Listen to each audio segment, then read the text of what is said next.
Монголын академийн үйл ажиллагааг ингэж сонсоод явж байхад би хаагуур явна уу? Би хаа хүрч явна уу? Би хинсэн бидээ гэж сэрдгийн шүү. Хүн нэгийг боддгийн шүү. Төсөөлөл бас их маш томордог. Хүний бас төсөөлөл гэдэг бол төсөөллийн талбар нь томсох тусам хүний оюун ухааны цар хүрээ бас өргөсчин дэвшдэг гэж би бас өөрийнхөө боддог. Их чамдын өвн ухаан. Бидэнд байшимыг бидэнд дахиж бий болгож ирсэн. Магадгүй олон зуун жилийн дараа монголчуудыг сэрийхийн бас нэг шинэ эхлэл байсан гэж ингэж бэлгшээж явдаг. 2500 жилийн өмнө нэг хүчирхэг өрн байжээ. Оюун санааныхаа хувьд ч өндөр.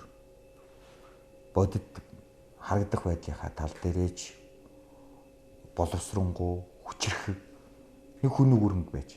Яг нэг 900-аас 800 жилийн дараа их Монгол улс байгуулагдсан байна. Маш их хүчирхэг буюу дэлхийн талыг эзэлж. Уйтерфолдын хэлдгээр бол Чингис хаан мэндэлснээр реформ болсон, дэлхийн хөгжлийн гацааг гаргасан гэж. Энэ бол үнэн. Тэгвэл одоо дахиад нэг 800-аас 900 жилийн давтамж өнөө цаг үе дээр ирж ийнэ гэж би хэлэх гээд байна. Тэгэхээр энэ цаг экзэгтэй энэ цагт орвол ийм гайхамшигтай ард түмэн дахин сэргэн мандах ийм л увдис одоо чанартай гэж би хувьдаа ойлгодог. Энэхүү Монголын ард түмэн дахин бадарч одоо сэргэх хүчрхэг болохын одоо нэгэн хувь нэмрийг бол одоо Монакул актем бол үүсдэж магадгүй энэ даалгавраа хийж яваа гэж ойлгодог. Монголчууд бас Монгол гэдэг ойлголт руугаа гисэрсэн шүү. Тийм өнгө биш шүү дээ. Зүгээр л сая хүү гэдэг хамтлагийг л харал та. Хэдэн сайхан залуучууд. Дэлхийд Монголын тэр чамдын үнэмшлийг тэр чинь өөрөө Монгол суухан шүү дээ. Дэлхийг хайгаж ш тэр гурван залуу. Энд чинь Монгол суухан явж ирж байгаа. Энийг уламжлуулах гэж Монакул академийн хийсэн ажлын үр дүн шүү дээ. Өнөөдөр Монгол хүмүүс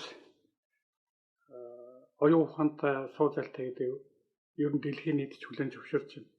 Одоогийн энэ тэмцээн оюун ухааны одоо энэ IQ тэмцээнүүд нь монголчууд маш их өндөр шагнал авч байгаа. Ялангуяа залуучууд хүүхдүүд.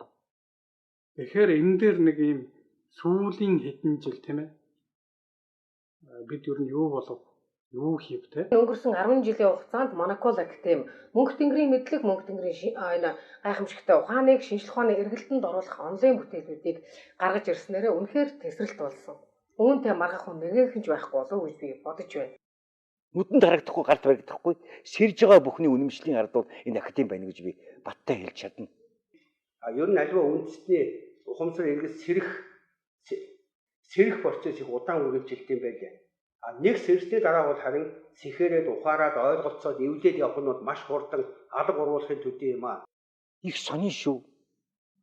Нэг тийм монголчуудын өөрснөө босч ирж байгаа. Нэг тийм оюунлаг болж ирж байгаа. Хойчын их мэдрэмжтэй байгаа. Тэгээд тэр нэг улсын наадмаар юм уу нэг монгол гişin юм да их тийм маш сэтгэлээсээ хандж байгаа. Энийг амьсгааны буян бол энэний буян байж байна.